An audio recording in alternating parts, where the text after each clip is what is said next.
السلام علیکم ورحمۃ اللہ وبرکاتہ۔ امید کرتا ہوں آپ سب لوگ خیریت سے ہوں گے۔ ہم نے اپنی لاسٹ ویڈیو میں بات کی تھی محرم الحرام میں ہونے والے اہم واقعات کے بارے میں، کیونکہ محرم الحرام کا مہینہ چل رہا ہے، اسی نسبت سے آج کی ویڈیو بھی ہماری محرم الحرام پر تھی۔ آج کی ویڈیو میں ہم جانیں گے کہ اللہ رب العزت نے قرآن پاک میں محرم الحرام کے بارے میں کیا ارشاد فرمایا، اور یہ بھی کہ حضور اکرم صلی اللہ علیہ وآلہ وسلم نے محرم الحرام کے بارے میں کیا کہا۔ تو چلیے شروع کرتے ہیں۔ اسلامی سال یعنی قمری سال یا سن ہجری کا پہلا مہینہ محرم الحرام کا بابرکت مقدس مہینہ۔ محرم حرم سے ماخوذ ہے، جس کے معنی عزت اور احترام کے ہیں۔ محرم کو محرم اس لیے بھی کہا جاتا ہے کہ اہل عرب اس مہینے میں اپنی تلواریں میانوں میں ڈال دیتے تھے اور لوٹ مار قتل و غارت سے رک کرتے تھے، یہاں تک کہ لوگ اپنے دشمنوں سے بھی صحیح طریقے سے بات کرتے تھے، اور اپنے باپ یا بھائی کے قاتل سے ملتے تھے تو ان سے کچھ نہ پوچھتے تھے اور نہ کسی سے لڑائی جھگڑے کرتے تھے۔ گویا زمانہ جاہلیت میں لوگ محرم الحرام کا احترام کرتے تھے اور اس مہینے میں کسی انسان کے قتل اور جنگ و جدل کو حرام سمجھتے تھے۔ اللہ کے محبوب کریم صلی اللہ علیہ وآلہ وسلم کی آمد کے بعد اور اسلام نے اس ماہ مبارک کی حرمت اور عظمت میں اور زیادہ بڑائی کر دی۔ قرآن پاک میں سورۃ توبہ آیت نمبر 36 میں ارشاد ہے، ان عدت الشہور عند اللہ 12 شہرا فی کتاب اللہ یوم خلق السماوات والارض منها 4 حرم ذالک الدین القیم فلا تظلموا فیہن انفسکم وقاتلوا المشرکین کافۃ کما یقاتلون کافۃ واعلموا ان اللہ مع المتقین۔ ترجمہ: بے شک اللہ تعالیٰ کی کتاب یعنی قرآن پاک میں اللہ کے نزدیک گنتی کے مطابق اس وقت 12 مہینے ہیں جب سے اس نے آسمان اور زمین بنائے ہیں۔ اس مہینوں میں 4 حرمت والے مہینے ہیں اور یہ سیدھا دین ہے، تو ان مہینوں میں اپنی جانوں پر ظلم مت کرو۔ اور حرمت اور اکرام والے 4 مہینے جن میں محرم، رجب المرجب، ذوالقعدہ اور ذی الحجہ شامل ہیں۔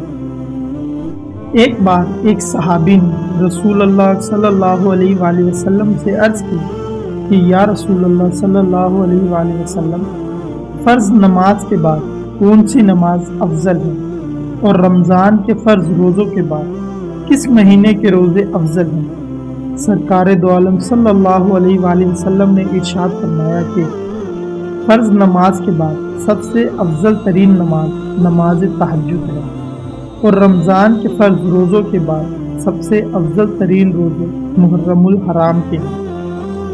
ایک اور جگہ نبی کریم صلی اللہ علیہ وآلہ وسلم نے ارشاد فرمایا کہ جو شخص محرم الحرام میں روزے رکھتا ہے تو اسے ہر روزے کے بدلے میں 30 روزوں کا ثواب ملتا ہے۔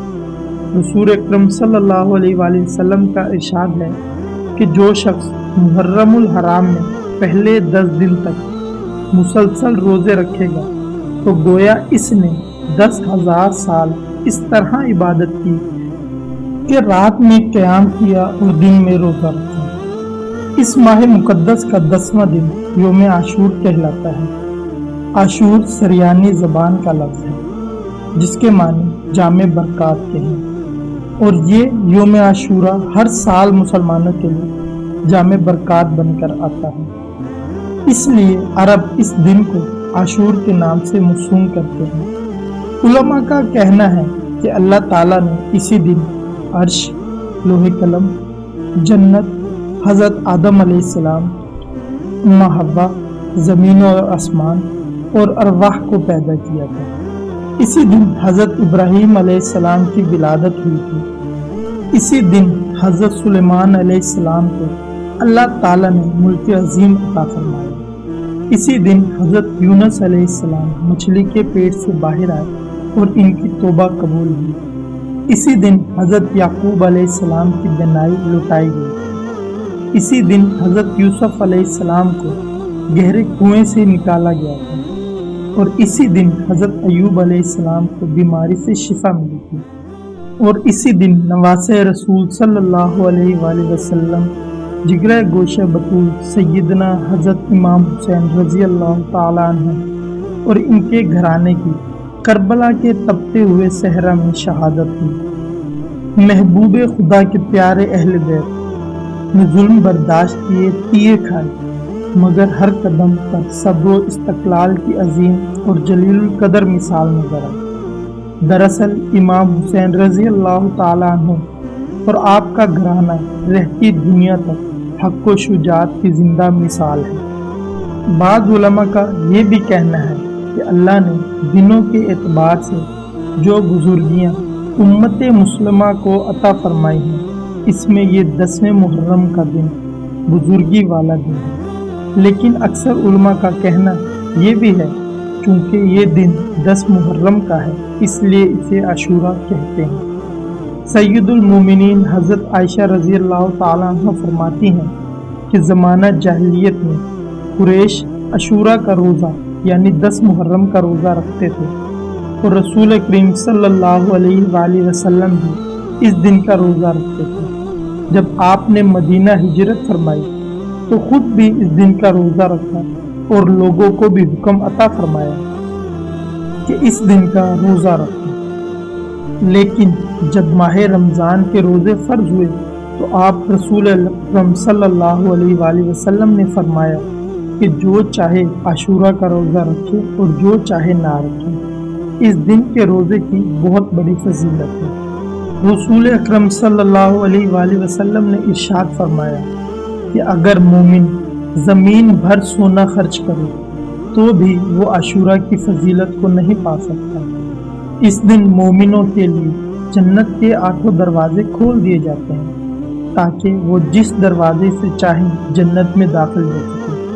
حضور اکرم صلی اللہ علیہ وآلہ وسلم نے فرمایا کہ جو شخص عاشورہ کے دن اپنے اہل خانہ پر خرچ میں وسعت فرمائے گا تو اللہ پورا سال وسعت سے رزق عطا فرمائے گا۔ اس دن صدقہ خیرات کرنا بڑا ثواب کا باعث ہے، اس سے گناہ جھڑتے ہیں اور درجے بلند ہوتے ہیں۔ اس دن لوگوں کو پانی پلانا، شربت پلانا، دودھ پلانا یا کوئی اور مشروبات پلانا بھی باعث ثواب ہے۔ سرکار دو عالم صلی اللہ علیہ وآلہ وسلم نے ارشاد فرمایا، جس نے عاشورہ کے دن کسی کو ایک گھونٹ بھی پانی پلایا تو اس نے گویا ایک لمحے کے لیے بھی اللہ کی نافرمانی نہیں کی۔ سرکار دو عالم صلی اللہ علیہ وآلہ وسلم نے فرمایا، جس نے عاشورہ کے روز کسی بیمار کی تیمارداری کی گویا اس نے پوری اولاد آدم کی تیمارداری کی۔ حضور اکرم صلی اللہ علیہ وآلہ وسلم کے ان تمام ارشادات سے ظاہر ہوتا ہے کہ محرم الحرام اور یوم عاشورہ کی کتنی فضیلت ہے۔ اکثر علماء کرام یہ بھی کہتے ہیں کہ اسلام کی آمد سے پہلے اور رمضان المبارک کے روزے فرض ہونے سے پہلے محرم الحرام کا روزہ پہلی امتوں پر فرض تھا۔ ان تمام باتوں سے پتہ چلتا ہے کہ یوم عاشورہ مسلمانوں کے لیے کتنی اہمیت کا حامل ہے، اور یہ بھی کہ اسلام کی آمد کے بعد اور حضرت امام حسین رضی اللہ تعالیٰ عنہ کی شہادت کے بعد اس ماہ مبارک کی حرمت اور عظمت اور زیادہ ہو گئی ہے۔ آج کے لیے اتنا ہی، جلد ملیں گے ایک نئے موضوع کے ساتھ ایک نئی ویڈیو میں۔ تب تک کے لیے اجازت ہے، اور جانے سے پہلے صرف اتنا کہنا چاہوں گا، آپ سب لوگوں سے التجا ہے، جب بھی آپ دعا کے لیے ہاتھ اٹھائیں تو براہ مہربانی اس بندہ ناچیز اور گناہ گار شخص کے لیے بھی دعا کیجیے گا، اور تمام امت مسلمہ کے لیے بھی دعا کیجیے گا، اور اپنی دعاؤں میں تمام کو یاد رکھیے گا۔ کیا پتہ کس کی دعا کس کے حق میں قبول ہو جائے، کچھ نہیں کہہ سکتے۔ اب آپ سے اجازت چاہوں گی، اللہ حافظ۔